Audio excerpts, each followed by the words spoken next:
Vladimir Putin's daughter is reportedly behind the campaign to bring down Russia's foreign minister, Sergei Lavrov, as she attempts to end the war in Ukraine, according to the Daily Mail.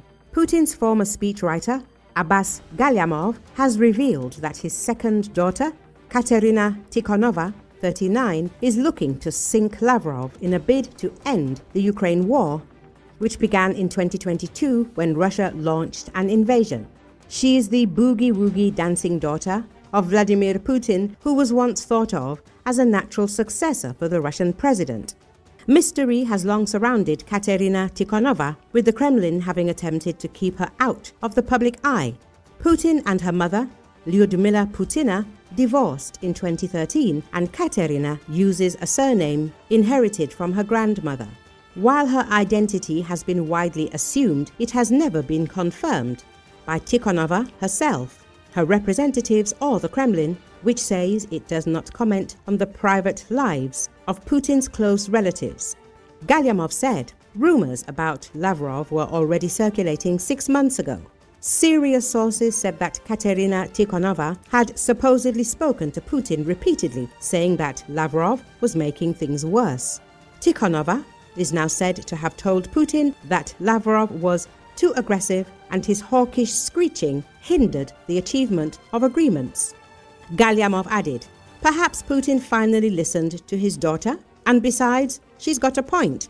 Strictly speaking, it's true. He's in the way. He should have been replaced long ago. Lavrov is a foreign minister for times when you're winning, when you've won a war. When you've won a war, then Lavrov is the perfect diplomat to bluster.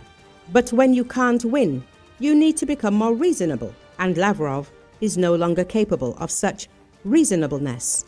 Putin and his foreign ministry were now seen as propagandists, not diplomats.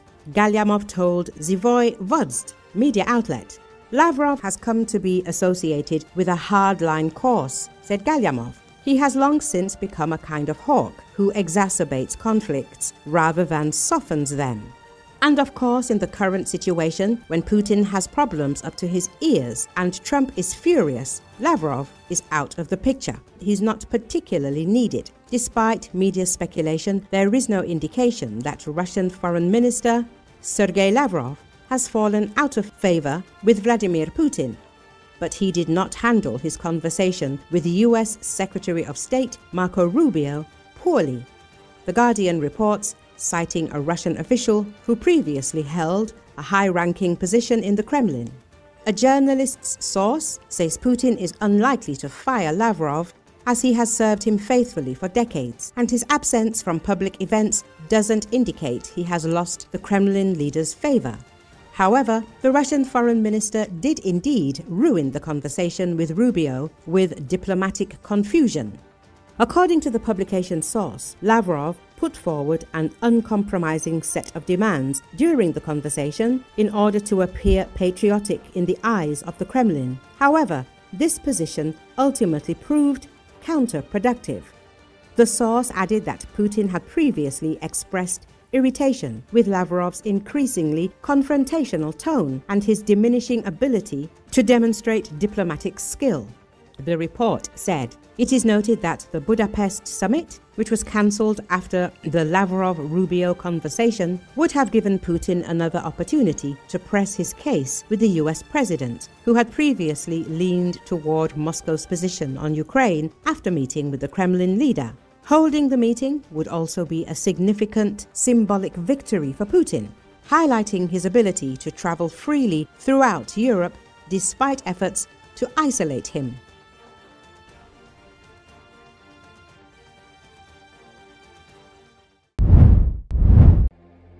The trial of a former Russian deputy defense minister started in Moscow on Tuesday.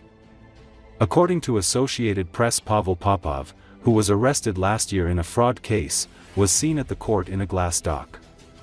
The military court ruled to close the hearing at the request of the prosecution, which stated that it was necessary to preserve information containing state secrets.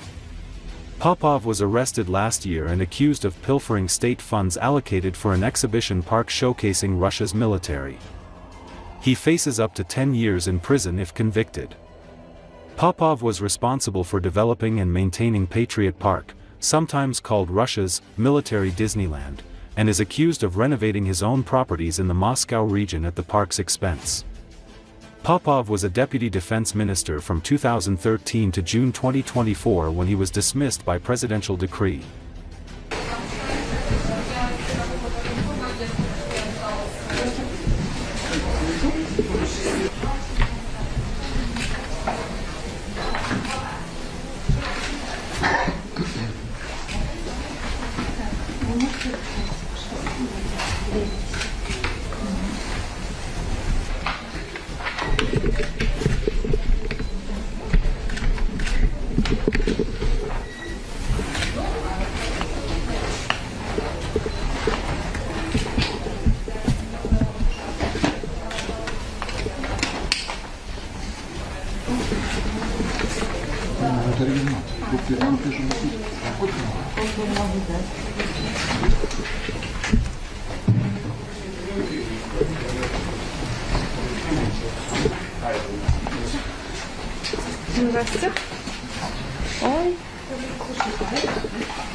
Там на второй ряд тоже можно присесть.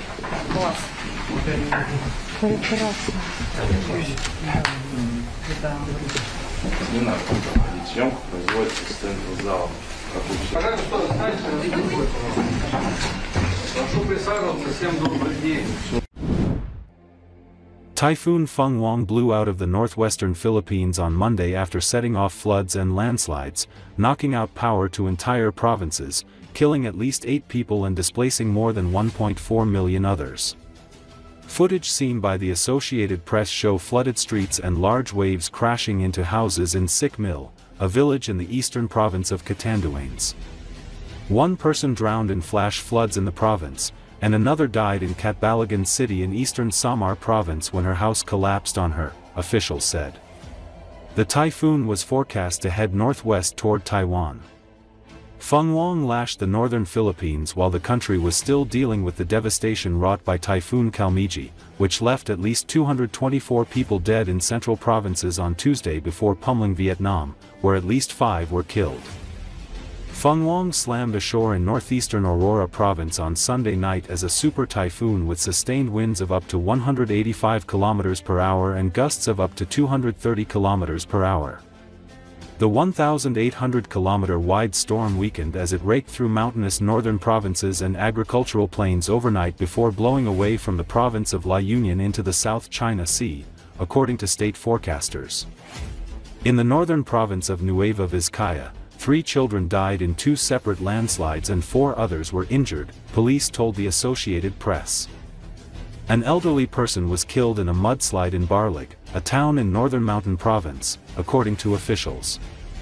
Another landslide in Labuagan town in nearby Kalinga Province killed 2 villagers and 2 others were missing, provincial officials said late Monday.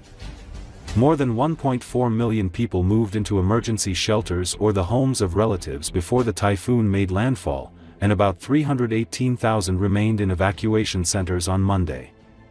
Fierce wind and rain flooded at least 132 northern villages, including one where some residents were trapped on their roofs as floodwaters rapidly rose.